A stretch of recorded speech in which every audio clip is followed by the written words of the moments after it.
PM Narendra Modi ने किस राज्य में नवीनतम आईआईटी की आधारशिला रखी? झारखंड, तमिलनाडु, कर्नाटक। उपयुक्त में से एक से अधिक, उपरोक्त में से कोई नहीं।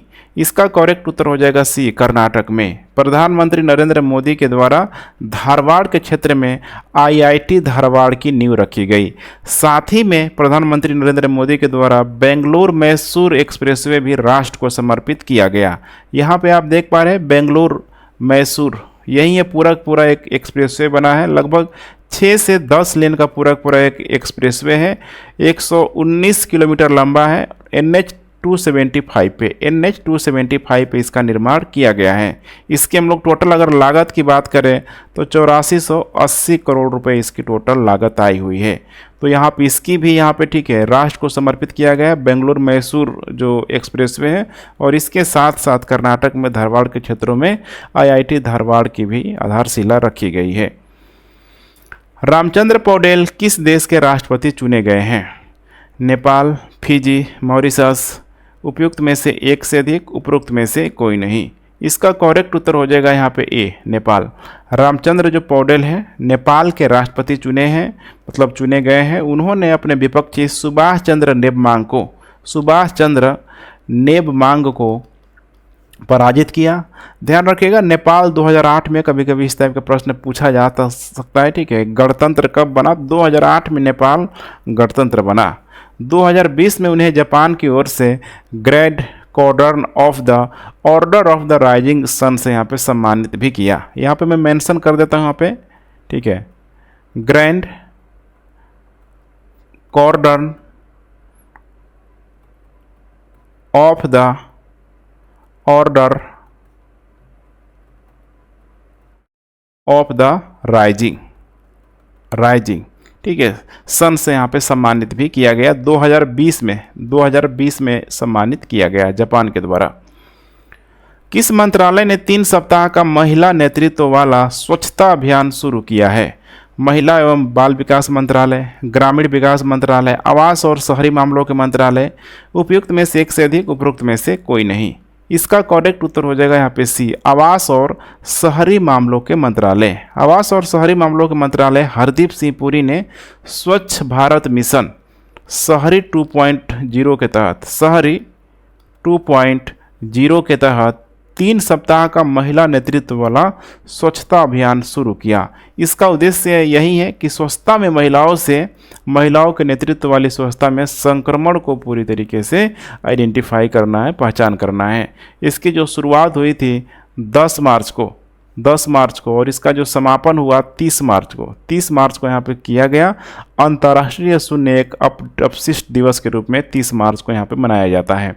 तो 30 मार्च को यहाँ पे अंतर्राष्ट्रीय, यहाँ पे मैं मेंशन कर देता हूँ, अंतर्राष्ट्रीय शून्य अपशिष्ट दिवस को भी यहाँ पे मनाया जाता है। तो उसी दिन यहाँ पे इसकी, ठीक है, कह सकते हैं कि समापन भी किया गया। नेक्स्ट, भारत और किस अन्य देश ने सेमीकंडक्टर आपूर्ति श्रृंखला और नवाचार साझेदारी पर एक समझौता ज्ञापन पर हस्ताक्षर किया? दक्षिण कोरिया, USA, जापान। उपयुक्त में से एक से अधिक, उपरोक्त में से कोई नहीं। इसका करेक्ट उत्तर हो जाएगा यहाँ पे बी, USA। भारत और अमेरिका ने सेमीकंडक्टर आपूर्ति श्रृंखला और नवाचार साझेदारी पर एक समझौता ज्ञापन पर हस्ताक्षर किया। दोनों जो पक्ष हैं यहाँ पे सेमीकंडक्टर उप समिति स्थापित करने पर ये दोनों मैंने जो देश यहाँ पे सहमत हुए हैं। यह अमेरिका के चिप्स और विज्ञान अधिनियम 2022 और भारत के सेमीकंडक्टर मिशन 2021 के तहत एक सहयोगी तंत्र के रूप में कार्य करेगा। फोन पे और बोस्टन कंसल्टिंग ग्रुप के हालिया अध्ययन के अनुसार कुल लेन देन का कितना प्रतिशत डिजिटल है? 40%, 55 है, उसके बाद यहाँ पे 39। उपयुक्त में से एक से अधिक, उपरोक्त में से कोई नहीं। करेक्ट उत्तर हो जाएगा यहाँ पे ए, 40%। वर्तमान में भारत में सभी लेन देन का देखा जाए तो 40% यहाँ पे डिजिटल माध्यम से होता है। भारत का डिजिटल भुगतान जो बाजार है 2026 तक ये हो जाएगा $3 ट्रिलियन से बढ़कर $10 ट्रिलियन ध्यान रखिएगा 10 ट्रिलियन यहाँ पे डॉलर होने का पूरा पूरा यहाँ पे अनुमान है, अर्थात 3 गुना यहाँ पे आप कह सकते हैं। यूपीआई आपको ध्यान में रखना है, 2016 में इसको यहाँ पे लाया गया था। यूपीआई यूनिफाइड पेमेंट इंटरफेस भी इसको बोला जाता है। एक त्वरित रियल टाइम भुगतान प्रणाली है जो मोबाइल उपकरणों के माध्यम से कह सकते हैं कि अंतर बैंक या फिर पीयर टू पीयर और व्यक्ति से व्यापारी लेन देन को तुरंत ये सक्षम बनाता है। निम्नलिखित में से किसने भारत 2023 का भूस्खलन एटलस जारी किया है? डीआरडीओ है, इसरो है, गृह मंत्रालय है। उपयुक्त में से एक से अधिक, उपयुक्त में से कोई नहीं।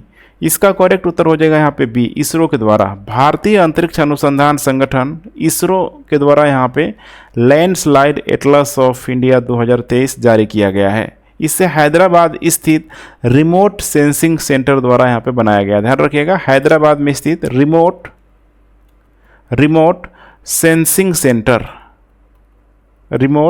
सेंसिंग सेंटर के द्वारा इसको बनाया गया है। लगभग देखा जाए तो 0.42 मिलियन वर्ग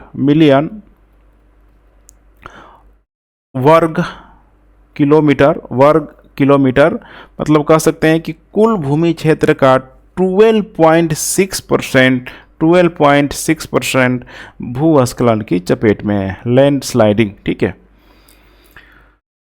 लैंडस्लाइड एटलस ऑफ इंडिया 2023 के अनुसार किस राज्य में 1988 और 2022 के बीच भूस्खलन की सबसे अधिक संख्या दर्ज की गई? मिजोरम, महाराष्ट्र, उत्तराखंड।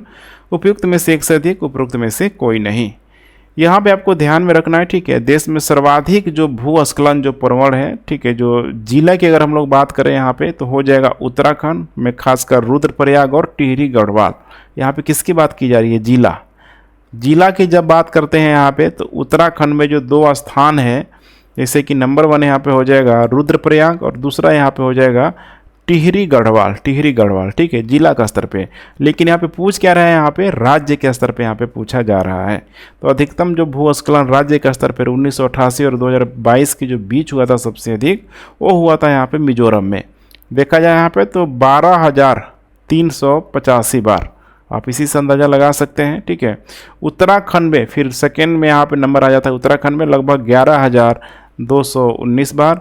और तीसरे नंबर पे यहाँ पे त्रिपुरा यहाँ पे हुआ था 8,000, ठीक है, 70 बार।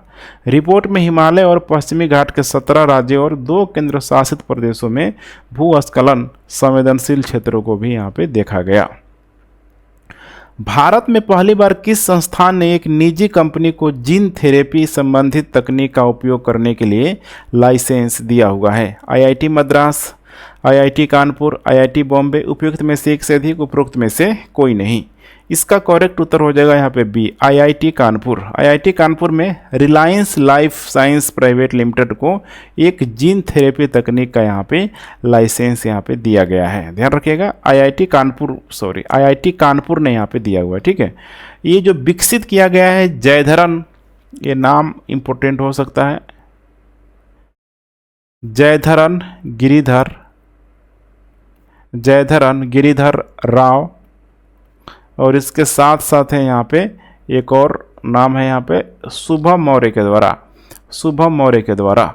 यह पहली बार है कि एक जीन थेरेपी से संबंधित तकनीक विकसित की गई है और एक शैक्षणिक संस्थान से भारत में एक कंपनी को स्थानांतरित की गई है। किस गीत ने 95वें अकादमिक पुरस्कार, मैंने ऑस्कर देख पा रहे 2023 में सर्वश्रेष्ठ मूल गीत पर पुरस्कार जीता हुआ है? बहुत फेमस था, मेरा हाथ पकड़ो मुझे ऊपर उठाए, नाटू नाटू है यहाँ पे, ठीक है। उपयुक्त में से एक से अधिक, उपयुक्त में से कोई नहीं। इसका करेक्ट उत्तर हो जाएगा यहाँ पे सी, जैसे आपको सबको पता ही होगा, ठीक है। RRR का जो नाटू नाटू ने 95वें अकादमिक पुरस्कारों में सर्वश्रेष्ठ मूल गीत का पुरस्कार जीता। अगर इसके हम लोग यहाँ पे संगीतकार की बात करें तो उनका नाम है MM कीरवानी, ठीक है। इनका भी नाम आप लोग जरूर ध्यान में रख के चलेंगे। उसके बाद अगर गीत की हम लोग बात करें, गीत की, ये हो जाएगा यहाँ पे चंद्र बोस। और स्वर जो यहाँ पे दिया हुआ है राहुल सिपलीगुंज और काल भैरव, ठीक है। इससे पहले देखा जाए तो नाटू नाटू ने क्रिटिक्स चॉइस अवार्ड और हॉलीवुड क्रिटिक्स एसोसिएशन में गोल्डन ग्लोब पुरस्कार और सर्वश्रेष्ठ गीत भी जीता हुआ था। प्रिट्जर पुरस्कार 2023 का विजेता कौन है? डेविड चिपरफील्ड, यवोन फेरेल, वांग सू, उपयुक्त में से एक से अधिक, उपयुक्त में से कोई नहीं।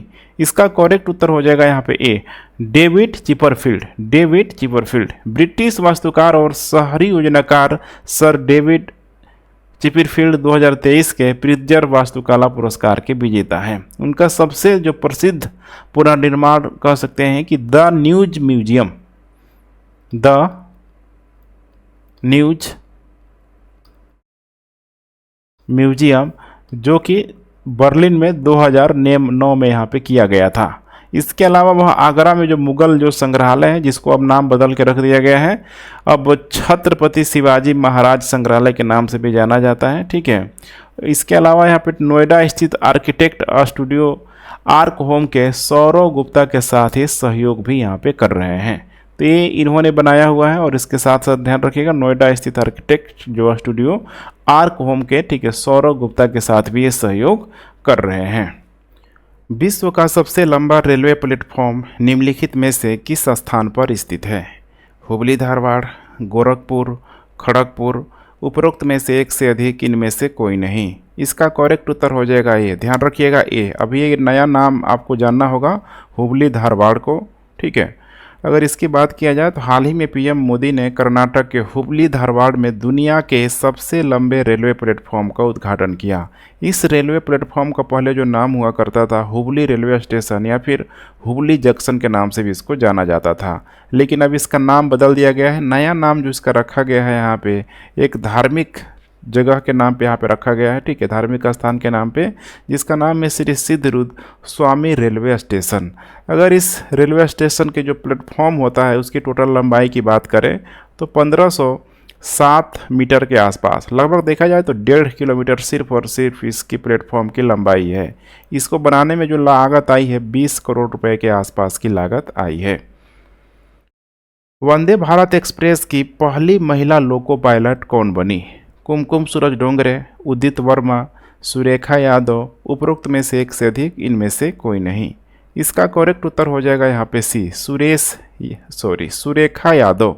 सुरेखा यादव की हम लोग बात करें तो 1988 में देश की पहली महिला ट्रेन ड्राइवर बनी थी। तो जब यहाँ पे बात आएगी देश की पहली महिला ड्राइवर की, तो उसमें भी यहाँ पे करेक्ट उत्तर होगा सी, सुरेखा यादव। चूँकि अब काफ़ी इनके पास एक्सपीरियंस आ गया, इसीलिए इनको यहाँ पे पहली, ध्यान रखिएगा, वंदे भारत एक्सप्रेस की पहली महिला लोको पायलट भी इनको बनाया गया। अब ये जो संचालन हुआ उसका महाराष्ट्र में सोलापुर से अगर देखा जाए, सोलापुर से तो छत्रपति शिवाजी महाराज टर्मिनल के बीच जो यहाँ पे संचालन किया गया, उसी का इन्होंने, ठीक है, पूरी तरीके से सफलतापूर्वक संचालन किया।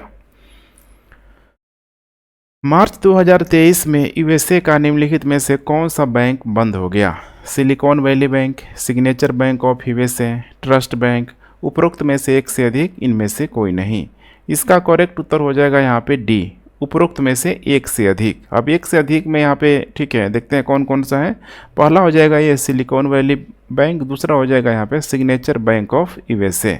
तो यहाँ पे लगभग ये घटना है 10 और 12 मार्च की, 10 और 12 मार्च 2023 की, जहाँ पे देखा जाए तो 2 अमेरिका के बड़े बैंक यहाँ पे बंद हो गए, जिसका नाम है silicon valley bank, signature bank of USA.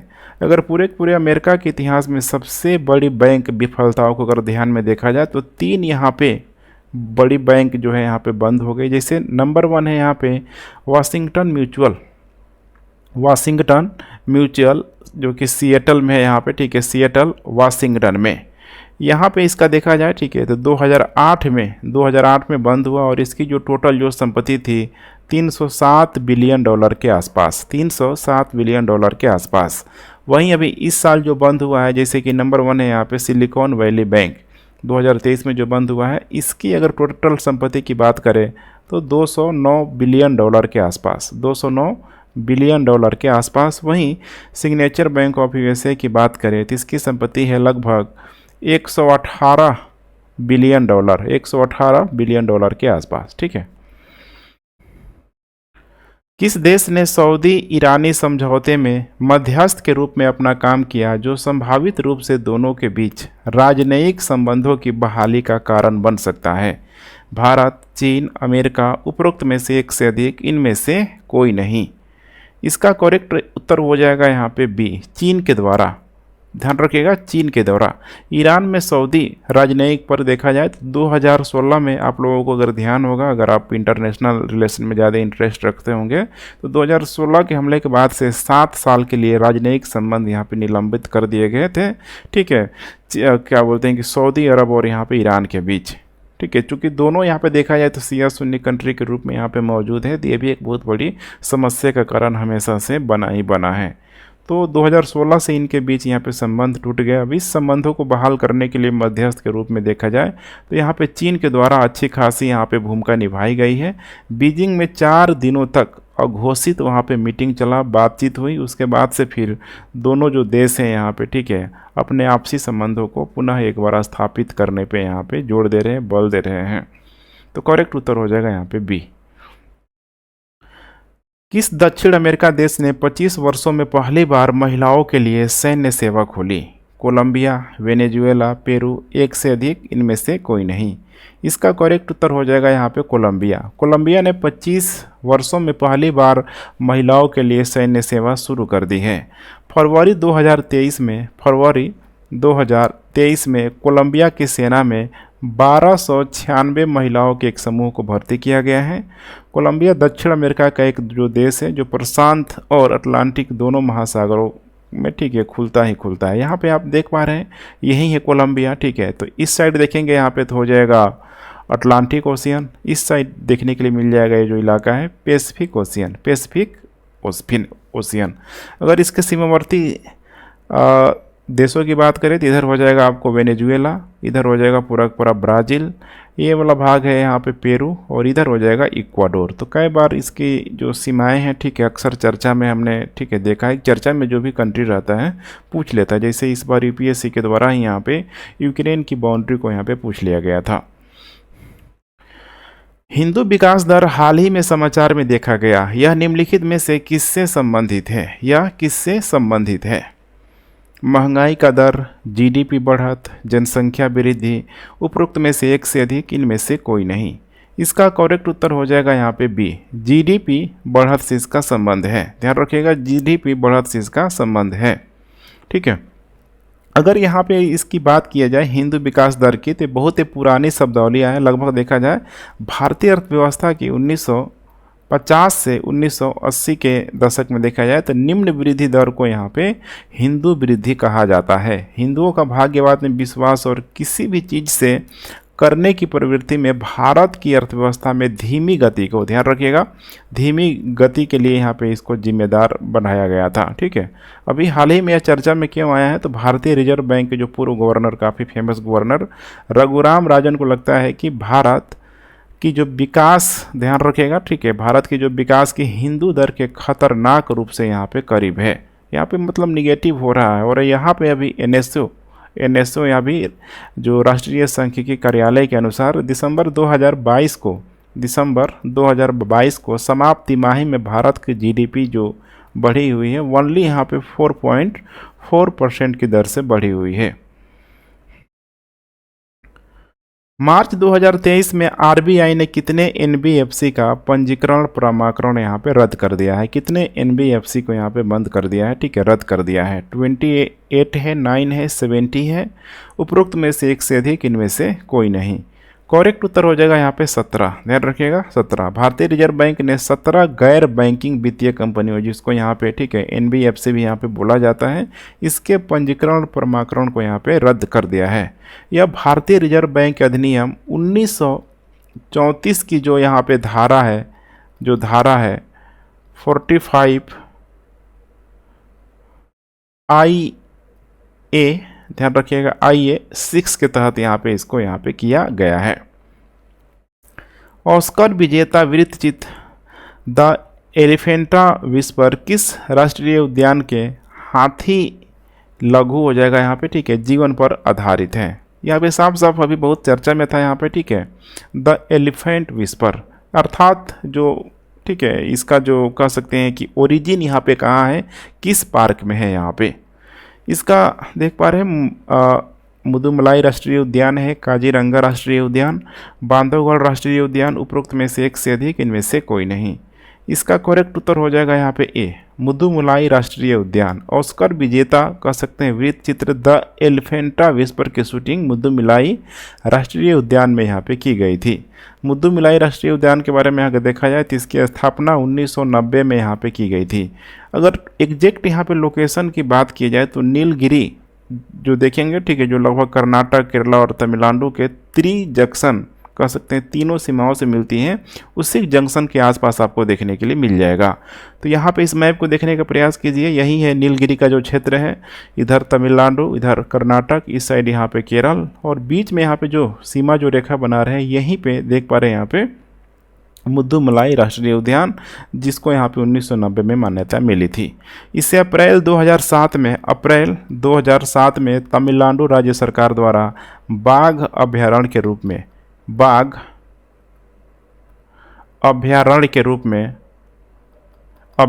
रूप में नामित किया गया था। यह नीलगिरी बायोस्फीयर रिजर्व का हिस्सा है और मोयार नदी मुदुमलाई टाइगर रिजर्व में बहती है। तो यहाँ से ध्यान रखिएगा, एक नदी का नाम है, जिस नदी का नाम है यहाँ पे मोयार रिवर, जो कि अभी माइक्रो लेवल का प्रश्न बहुत अधिक पूछा जा सकता है, तो इसको ध्यान रखिएगा, ठीक है। मोयार रिवर जो मुदुमलाई टाइगर रिजर्व में बहती है। खगोलविदों ने किस तारों के चारों ओर गैसीय जल की खोज की है? नंबर 1 है यहाँ पे एंटारस, अमडिहा, विट V883, ओरियोनिस, उपयुक्त में से एक से अधिक, इनमें से कोई नहीं।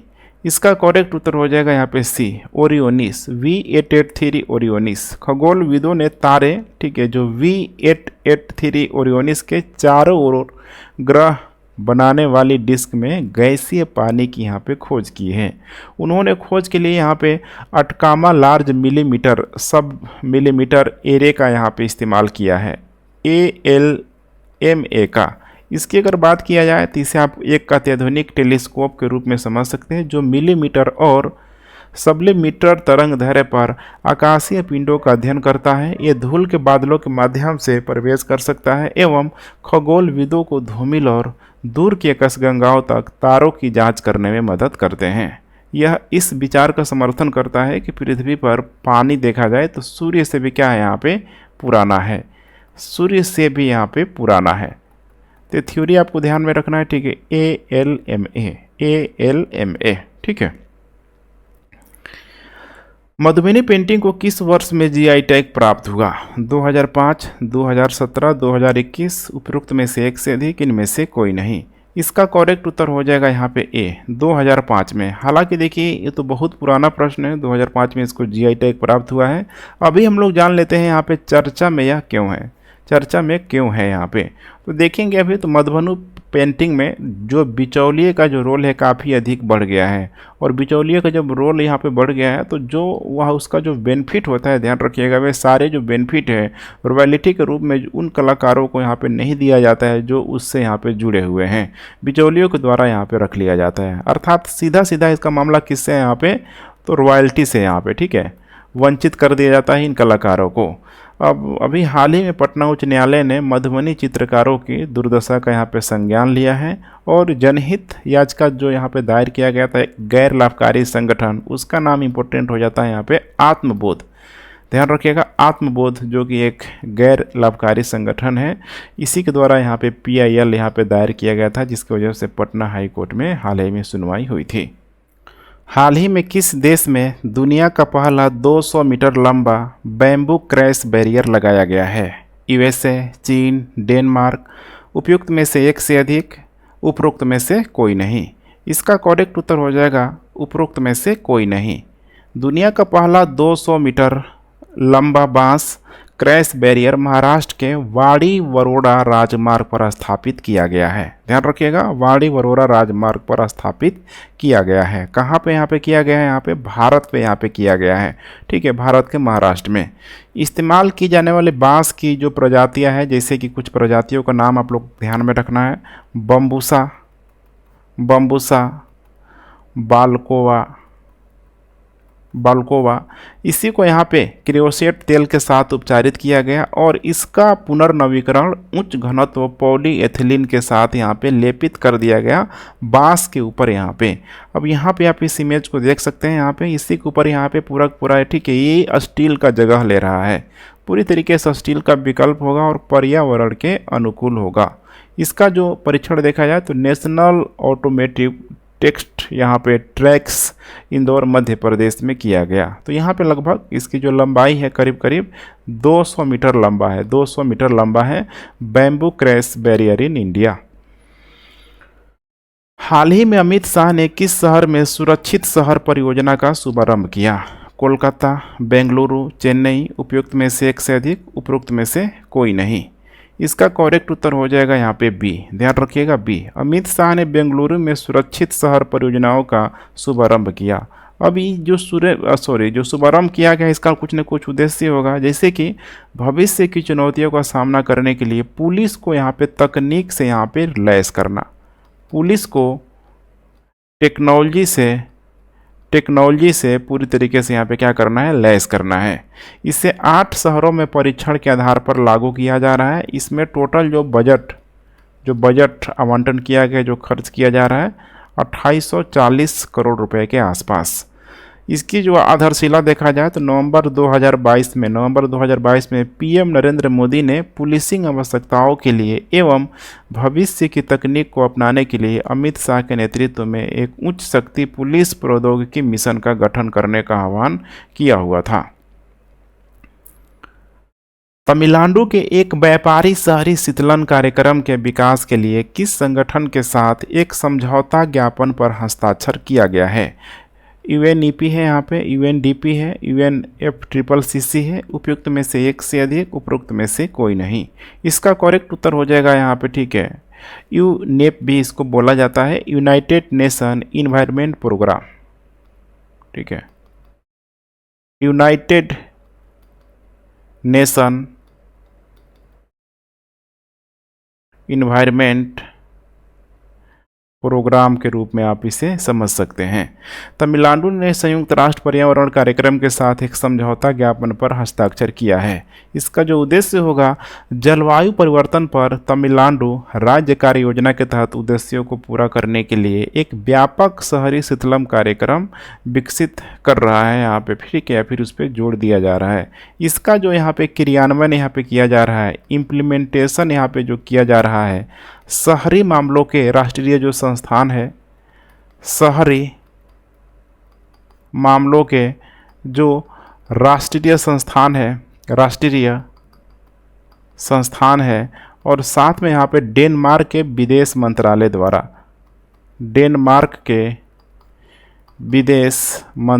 द्वारा इसको यहाँ पे इम्प्लीमेंटेशन किया जा रहा है। संयुक्त राष्ट्र उच्च समुद्री संधि के संदर्भ में निम्नलिखित कथनों पर विचार करें। यह 4 मार्च 2023 को लागू हुआ था। यह कानूनी रूप से बाध्यकारी संधि है। यह किसी देश के तट से 12 समुद्री मील से अधिक क्षेत्र को नियंत्रित करता है। इसका करेक्ट उत्तर हम लोग देखें यहाँ पे, तो यहाँ पे करेक्ट उत्तर हो जाएगा ए, केवल, ठीक है, 1 और 2। यह कानूनी रूप से बाध्यकारी संधि है। 4 मार्च 2023 को संयुक्त राष्ट्र उच्च समुद्री संधि के रूप में संदर्भित एक अंतर्राष्ट्रीय समझौते को अंतिम रूप दिया गया। खुला, यहाँ पे ध्यान रखिएगा, समुद्र या उच्च समुद्रों में सरकारों के आचरण अर्थात जो भी जैव विविधता से संबंधित या फिर जैव विविधता को संरक्षित करना है, यहाँ पे उसको नियंत्रित करना है।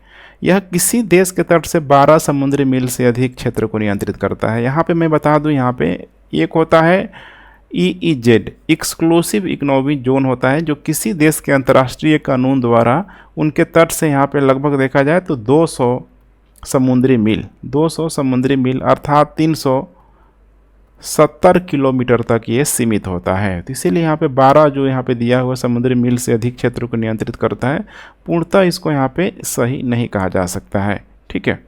तो करेक्ट उत्तर हो जाएगा यहाँ पे 1 और 2 दोनों। समुद्र के लिए पेरिस समझौते के प्रारूप समझौते को किस शहर में अंतिम रूप दिया गया? पेरिस, न्यूयॉर्क, जिनेवा में, उपयुक्त में से एक से अधिक, उपरोक्त में से कोई नहीं।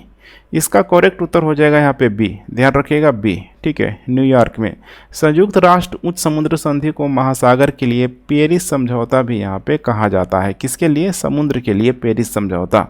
न्यूयॉर्क में संयुक्त राष्ट्र मुख्यालय में यह समझौता हुआ है। वर्तमान में देखा जाए तो पृथ्वी के महासागरों के विशाल क्षेत्रों के स्वास्थ्य के संरक्षण के लिए कोई संधि यहाँ पे नहीं है। उच्च या खुले समुद्र दुनिया के महासागरों का 2/3 हिस्सा है और उनमें से केवल 1% ही कानूनी रूप से यहाँ पे संरक्षित है। इसीलिए यहाँ पे इसको क्या लाया गया है? समुद्र के लिए पेरिस समझौता यहाँ पे लाया गया है। किस संस्था ने महिला व्यवसाय और कानून 2023 रिपोर्ट जारी की है? अंतर्राष्ट्रीय न्यायालय, विश्व बैंक, संयुक्त राज्य शांति संस्थान, उपरोक्त में से एक से अधिक, उपरोक्त में से कोई नहीं। इसका करेक्ट उत्तर हो जाएगा यहाँ पे बी, वर्ल्ड बैंक के द्वारा, विश्व बैंक के द्वारा अभी यहाँ पे 9वीं रिपोर्ट यहाँ पे जारी की गई है, जो महिला व्यवसाय और कानून 2023 की यहाँ पे रिपोर्ट है। 14 देशों ने एक परिपूर्ण, देखा जाए यहाँ पे तो 100 के आसपास यहाँ पे स्कोर किया ही किया है। जैसे कि इसमें टॉप मोस्ट जो कंट्री के रूप में जो मौजूद है, जैसे कि बेल्जियम,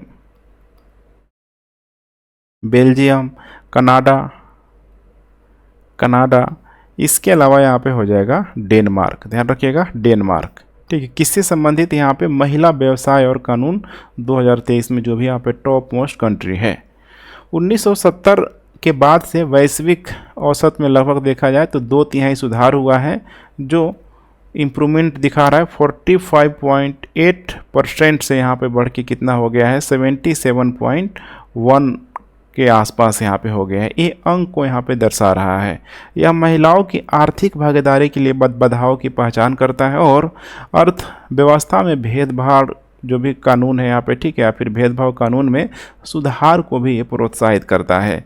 इसके लिए यहाँ पे 8 संकेतक और फिर 8 इंडिकेटर भी आप इसे कह सकते हैं, 8 संकेतक को शामिल किया गया है। जैसे कि नंबर 1 है यहाँ पे गतिशीलता। दूसरे नंबर पे है यहाँ पे कार्यस्थल। उसके बाद है यहाँ पे वेतन, मैरिज, विवाह, पितृत्व को इसमें शामिल किया गया है। इसके अलावा 3 और पिलर है, मैं यहाँ पे शामिल कर देता हूँ। उद्यमिता, एंटरप्रेन्योरशिप, संपत्ति और उसके बाद हो जाएगा यहाँ पे पेंशन। 8 इंडिकेटर या फिर 8 पिलर के रूप में भी आप इसे समझ सकते हैं। इन सारे ही चीज़ों के आधार पे इसका पूरा रिपोर्ट तैयार की जाती है। 9वीं महिला व्यवसाय और कानून 2023 रिपोर्ट में भारत का स्कोर यहाँ पे क्या है? अभी देखा हमने कि जो अच्छा कंट्री है यहाँ पे लगभग, ठीक है, टॉप मोस्ट जो कंट्री है जिसका जो अंक देखा था हमने लगभग 100 के आसपास, ठीक है। इसमें भारत का यहाँ पे जो अंक है, भारत का स्कोर पूछा जा रहा है। 74.4 है, 18.8, 66.2, उपरोक्त में से एक से अधिक, उपरोक्त में से कोई नहीं। इसका करेक्ट उत्तर हो जाएगा ए, 74.4। विश्व बैंक द्वारा 9वीं महिला व्यवसाय और कानून 2023 की रिपोर्ट यहाँ पे जारी की गई है। भारत का यहाँ पे स्कोर अगर देखा जाए तो 100 में से 74.4 जो स्कोर है, अंक भारत को मिला है।